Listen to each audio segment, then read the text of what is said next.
Oui, beaucoup de livres, parce que moi, j'aime beaucoup la lecture. J'ai amené des livres pour enfants qui ont été choisis par mes enfants.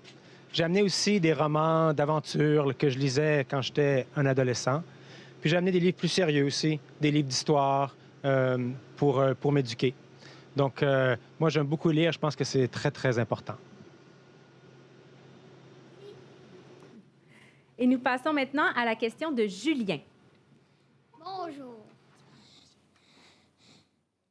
J'aurais une question pour vous. Quand vous veniez à l'école primaire des Saints-Anges, est-ce que vous pensiez déjà devenir astronaute?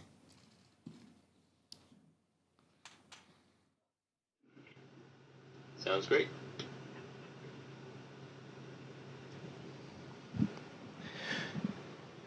Oui, quand j'étais à l'école primaire des Saints-Anges, moi, je rêvais de l'espace, mais je ne pensais pas que c'était possible d'être astronaute. Mais je rêvais d'être un explorateur. C'est un peu la même chose. Merci. Et nous passons maintenant à la question d'Élise. Bonjour, j'ai une question à vous poser. Est-ce que vous fêtez Noël dans l'espace? Est-ce que vous pouvez voir le Père Noël de la Station spatiale internationale?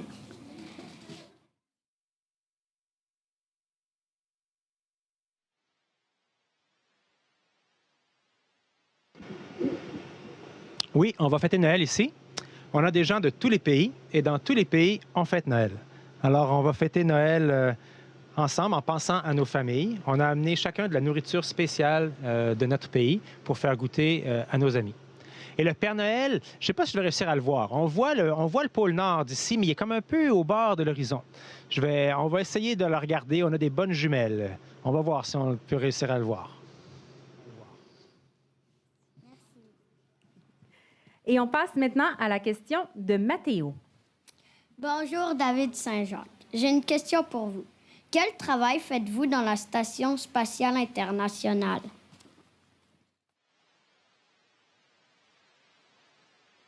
Ah, alors ici, la Station spatiale internationale, c'est un laboratoire. On fait de la recherche scientifique. Ça veut dire qu'on étudie le corps humain, on étudie la matière, on étudie les étoiles, on étudie la Terre. C'est un peu comme une université, la Station spatiale internationale. Ça, c'est une grosse partie de notre travail. Aussi, bien, des fois, il faut la réparer quand les choses sont cassées. Alors, il y a plein de machines ici. Alors, on passe beaucoup de temps à réparer. Et puis aussi, on nettoie parce que c'est notre maison. On vit ici. Alors, c'est une partie de notre travail aussi, c'est de s'occuper de notre station, de la garder en bon état. Comme toi, tu t'occupes de ta chambre. Merci. Merci. On passe maintenant à la question de Laureline. Des fois, Bonjour. on utilise Canadarm 2, le bras robotique canadien. Bonjour David Saint-Jacques. J'ai une question à vous poser. Est-ce que vous pouvez voir les zones les plus polluées de la planète Terre?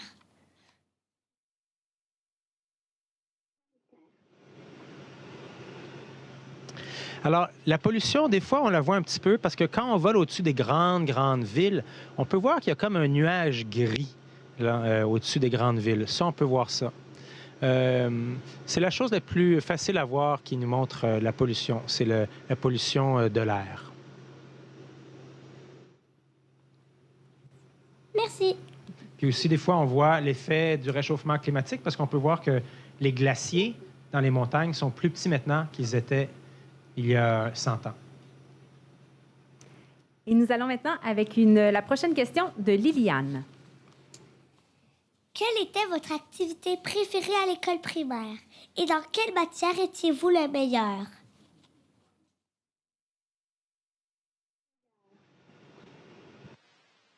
Ah, mon activité préférée, moi, j'aimais ça, les cours d'art plastique. J'aimais beaucoup ça, le bricolage. J'ai toujours beaucoup aimé ça. Et puis, ma matière préférée, quand j'étais à l'école primaire, j'aimais beaucoup ça, le français, moi. J'aimais beaucoup ça, lire, écrire. Ouais, c'était ça ma matière préférée quand j'étais à l'école primaire. Moi aussi, j'aime beaucoup les cours d'art plastique. Et maintenant, nous allons avec une question de Julien.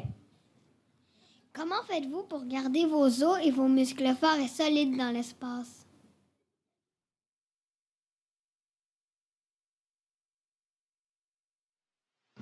Ça, c'est très important. Parce que si on ne fait rien dans l'espace, regarde, c'est tellement. Regarde, dans l'espace, là, tu vois, on flotte comme ça, comme dans une piscine. Tout, tout, tout. Si on ne fait rien, on va perdre tous nos muscles et tous nos os. Puis quand je vais revenir sur Terre, je ne pourrai pas marcher. Alors ça, je ne veux pas. Je vais être capable de prendre mes enfants sur mes épaules quand je vais revenir. Alors, on a une machine d'exercice. On fait d'exercice tous les jours. On fait 2 heures d'exercice par jour. On court, on a un vélo stationnaire, on a un tapis roulant avec un harnais qui nous tient pour pas qu'on s'envole, puis on peut courir dessus. Puis on a une machine pour faire comme des poids et haltères. Et avec ça, on peut rester en très bonne forme. Merci. La prochaine question vient d'Élise. Bonjour, je vais vous poser une question. Quelle est votre routine dans l'espace?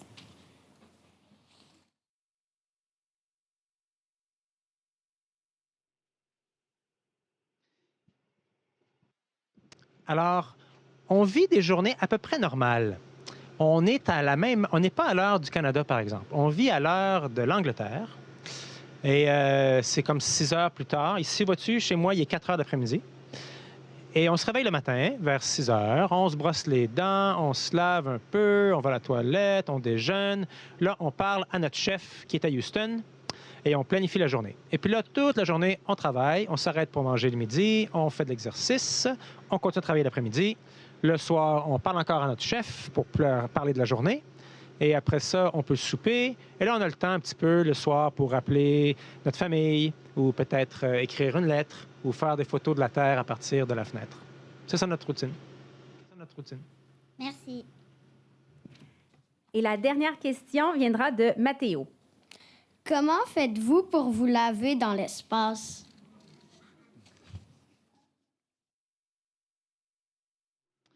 Très bonne question. Alors, on ne peut pas prendre de douche. Parce que imagine si je prenais une douche, l'eau, elle ne va pas vouloir tomber dans le fond de la douche, hein, elle va flotter. Alors, ce qu'on fait, c'est que, imagine ça. Imagine que je prends un sac d'eau. J'en ai un ici.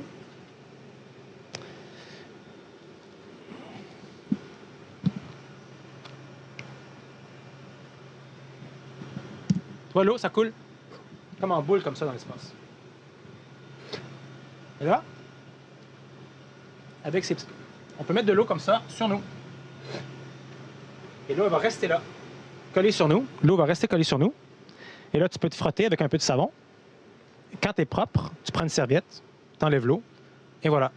Donc, on se lave un peu comme on lave un bébé, un morceau à la fois. On lave un bras, lave l'autre bras, lave une jambe, lave l'autre jambe, lave ton ventre, lave ton dos. Puis à la fin, tu es propre. C'est comme ça qu'on se lave, un morceau à la fois. Merci. Et maintenant, je laisse la parole à M. David Lametti. David, j'ai une question pour toi. Est-ce que tu es en mesure d'écouter les matchs du Canadien de Montréal ou est-ce que tu dois te contenter avec la Ligue russe?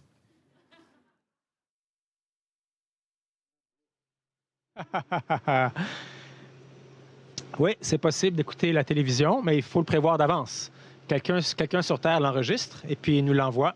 Puis on peut l'écouter, mais le lendemain seulement. On ne peut pas l'écouter en temps réel comme on se parle en ce moment. Fait que j'essaie de ne pas regarder les résultats, puis comme ça, je peux le voir le lendemain, avec la surprise. David, notre connexion en direct tire déjà à sa fin. Je veux te remercier d'avoir répondu à nos questions. C'est une expérience que plusieurs vont se rappeler toute leur vie. Nous n'avons pas tous la chance d'aller dans l'espace, mais grâce aux photos et aux vidéos que nous partageons pendant ta mission, les Canadiens pourront suivre ton aventure. Merci beaucoup.